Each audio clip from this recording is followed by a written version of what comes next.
बैलगाडी भरून पुराव्यांचं काय झालं? अजित पवारांवरून राज ठाकरेंनी फडणवीसांवर निशाणा साधलाय. आपलं ठेवायचं झाकून, दुसऱ्याचं पाहायचं वाकून, असं देखील यावेळेस राज ठाकरे म्हणाले. भ्रष्टाचाराच्या गोष्टी तर फडणवीसांनी करूच नाहीत ना. ते बैलगाडी घेऊन गेले होते नाही का अजित पवारांच्या बाबतीत. कालच अजित पवार बोललेत ना. हो, अजित पवारांच्या बाबतीत बैलगाडी घेऊन गेले होते की हे पुरावे आम्ही घेऊन येतोय म्हणून. मग आता म्हणतायत की कोर्टात केस चालू आहे. अरे मग द्या ना ते पुरावे.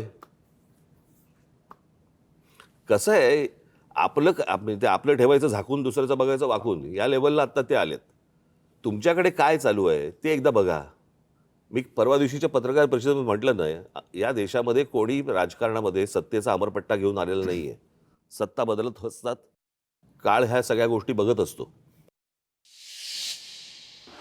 ड्रग्सच्या विरोधातल्या धाडी गेल्या 10 वर्षात बंद झाल्यात, असं वक्तव्य राज ठाकरेंनी केलंय.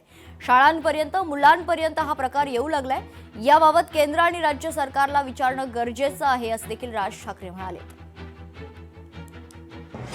म्हणजे या ज्या प्रकारच्या ड्रग्सच्या विरोधातल्या ज्या धाडी या गेल्या 10 वर्षामध्ये बंद झाल्यात आणि साधारणपणे शाळांपर्यंत हा ड्रग्स हा प्रकार आता मुलांपर्यंत यायला लागलेला आहे. शाळेच्या बाहेरच्या पानटपरीवर ड्रग्स मिळत आहे. आणि आपण जर समजा आपण त्याच्या सगळ्या गोष्टींचं जर नीट त्याचं ॲनालिसिस केलं तर राजकारणामध्ये वाढलेला पैसा आणि रस्त्यावरती आलेला ड्रग्स याचा एकमेकांशी काय संबंध आहे तो पण मला असं वाटतं जुळून पाहायला पाहिजे.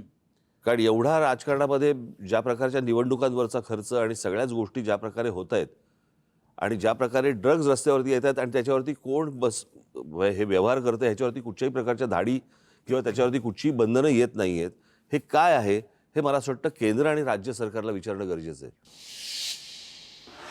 उठसूट मुख्यमंत्री सगळ्यांना क्लीन चिट देत सुटलेत. साताऱ्यातील ड्रग्सवरून उद्धव ठाकरेंनी ही टीका केली. ड्रग्सची फॅक्टरी आहे तरी कोणाची हे तरी सांगा, असं देखील उद्धव ठाकरे म्हणाले. साताऱ्यामध्ये एवढी कारवाई झाल्यानंतर निदान ती ड्रग्सची फॅक्टरी आहे तरी कोणाची हे तरी सांगा, असं वक्तव्य उद्धव ठाकरे यांनी केलंय. नाही, उठसूट मुख्यमंत्री सगळ्यांना क्लीन चिट देत सुटलेत. साताऱ्यामध्ये एवढी कारवाई झाल्यानंतर निदान ती फॅक्टरी आहे तरी कोणाची हे तरी सांगा. तिथे क्लीन चिट दिली ना. तिकडे पण म्हणजे त्यांच्यावरती जे आमच्यावरती आरोप करतायत ते ठीक आहे, तेवढंच त्यांना करता येतं. पण त्यांच्या बुडाशी काय जळतंय ते कधीतरी बघा ना. ते बूड जळून खाक झाल्यानंतर बघून काय उपयोग आहे? म्हणजे असे कोण त्याच्यातले इन्व्हॉल्व असणारी लोक त्यांच्या आजूबाजूला अंगत पंगत करत बसलेत का?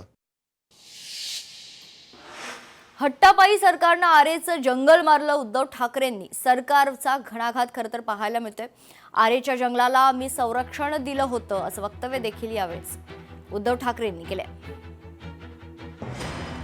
आरेच्या जंगलाला मी संरक्षण दिलं होतं मेट्रोच्यासाठी. अरे मी पण केलं ना, मेट्रोचं लोकार्पण मी पण केलं, मेट्रो 2चं. माझं म्हणजे म्हणणं होतं म्हणजे सरकारचं की तुम्हाला कारशेडसाठी आरेचं जंगल कापण्याची गरज नाही, कांजूर मार्गला होऊ शकतं. आता याने काय केलं, हट्टापायी आरेचं जंगल मारलंच प्लस कांजूर मार्गला करतायत. कशासाठी करता हे? तर आरेच्या जंगलाला मी संरक्षण दिलं होतं अशी आठवण यावेळेस उद्धव ठाकरे यांनी करून दिली आहे. यासोबतच हट्टापायी सरकारनं आरेचं जंगल मारले, अशा शब्दात उद्धव ठाकरेंनी सरकारवर घणाघात केला.